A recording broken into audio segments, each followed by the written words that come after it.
নমস্কার, শ্রমিক কথা আপনাদের সকালে স্বাগত জানাই। ওয়েস্ট বেঙ্গল গভর্নমেন্ট আন্ডারে যদি আপনি কাজ করছেন তাহলে বছরে দুবার আপনার ডিএর পরিবর্তন করা হয়। সেই ডিএটা একবার জানুয়ারি মাসে একবার জুন মাসে দুবার এই যে চেঞ্জেস করা হয়, তার মধ্যে কিছুটা ডিএ আপনাকে বাড়িয়ে দেওয়া হয়। তো দেখুন এবার 2026 সালে দেখুন এই বছর ভোট রয়েছে, আর কর্মীরা শ্রমিকরা অনেক আশা করে রয়েছিল কি হয়তো ডিএ এর মধ্যে কিছু সুধার করা হবে, কিছুটা বাড়িয়ে দেওয়া হবে।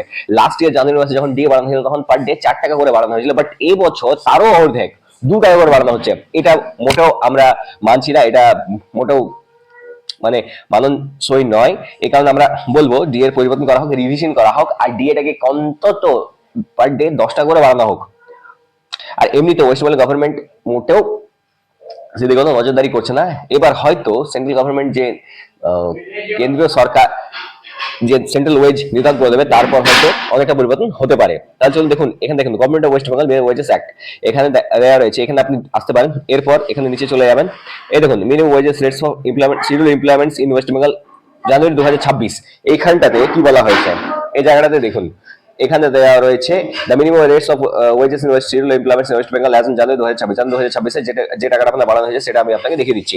এখানে চলুন আমি আপনাকে সিম্পলি একটা এমন জায়গায় দেখাচ্ছি যেখানে কিনা হয়তো খাবার দাবার তৈরি হয়, hotel restaurant, hotels and restaurant including boarding houses, eating houses, canteens, clubs and guest houses। Hotel রেস্টুরেন্টে আমরা ঢুকে গেলাম। এখানটা দেখুন government of west Bengal labour commissionerate statistics section 6, এটা হচ্ছে কলকাতার সেই অ্যাড্রেস যেখানে দেওয়া হয় 06 স্ট্যাট 14 RW 2023 LCS GLC 2023। এবার দেখুন 9 তারিখ 1 মাস 2026 এখানে কি বলা হয়েছে সেটা একবার দেখুন। 1 জানুয়ারি থেকে 30 জুন 2026 অবধি এই রেটটা চলবে। তার মধ্যে দেখুন আমাদের দুটো জোন রয়েছে, একটা হচ্ছে জোন এ, একটা হচ্ছে জোন বি। জোন এর মধ্যে দেখুন এখানে 399 টাকা, আর জোন বি এর মধ্যে 375 টাকা। এটা কোনো চেঞ্জেসই মনে হয়নি। এখানে 2 টাকা যদিও বা বাড়ানো হয়েছে, এখানে কোনো চেঞ্জেসই মনে হচ্ছে না কিছু হয়েছে। এরপর চলুন আমি আপনাকে সোজা নিয়ে যাই, এইখানে নিয়ে আসি। এবার দেখুন মনে করুন আপনি এমন কোনো জায়গাতে কাজ করছেন যেখানে হয়তো আপনার খাওয়া দাওয়ার প্রয়োজন আছে, সেখানে হয়তো কোনো হোটেল বা রেস্টুরেন্ট আপনি যাচ্ছেন বা হোটেল কোনো কিছু খাচ্ছেন। তো সেই ক্ষেত্রে দেখুন হোটেল রেস্টুরেন্টস এখানে কি বলা হয়েছে, এখানে রয়েছে দেখুন এজনের ক্ষেত্রে 10,386 টাকা। আবার এখানে দেখুন 399 টাকা। আবার দেখুন বি জনের, এটা এটা রয়েছে এ জনের ক্ষেত্রে। আবার একটা বি জন রয়েছে, বি জনের ক্ষেত্রে দেখুন 375 টাকা পার ডে। আবার সেমি স্কিলডে এই জায়গাটা লক্ষ্য করবেন, এখানে unskill, semi skill, skill, high skill 4টা স্কিলের ক্যাটাগরি রয়েছে। প্রথমে রয়েছে আনস্কিলের 399 টাকা পার ডে, আর বি জনের ক্ষেত্রে 375 টাকা। সেমি স্কিলের ক্ষেত্রে দেখুন 439 টাকা, আবার বি জনের 413 টাকা। আবার স্কিলডের ক্ষেত্রে 483 টাকা, আবার বি জনের ক্ষেত্রে 454 টাকা।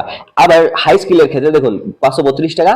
আবার যখন আপনি বি জনে কাজ করেন তখন 500 টাকা। তাহলে এ জোন ভার্সাস বি জোন এটার মধ্যে এটি রয়েছে। তার মধ্যে সব থেকে দুঃখজনক বিষয় হচ্ছে এখানে মাত্র 399 টাকা। লাস্ট এটা চলেছিল 397, বেড়ে 2 টাকা দিয়েছে পার ডে ডিএ। এটা ওয়েস্ট বেঙ্গল গভর্নমেন্ট লজ্জা করা উচিত যে এইরকম ভাবে ওয়ার্কারদের শোষণ করা কিন্তু চলবে না। হয়তো ওয়েস্ট বেঙ্গল গভর্নমেন্টের পরিবর্তন হতে পারে, সেটা তো পরের কথা, বাট এরকম ভাবে মোটেও চলা যায় না। অন্তত আজকিল এখানে যেমন 10,300 দেখাচ্ছে, এটা অন্তত 16,000 টাকার উপর যাওয়া উচিত। যদি ভিডিওটা আপনার ইনফরমেটিভ লেগে থাকে অবশ্যই চ্যানেলটি সাবস্ক্রাইব করুন, পাশে যে নোটিফিকেশন বেলটা আছে এটা ওটাকে অল ক্লিক করুন। আমি এরকম অনেক ইনফরমেটিভ ভিডিও আগামী দিনে নিয়ে আসবো। ধন্যবাদ।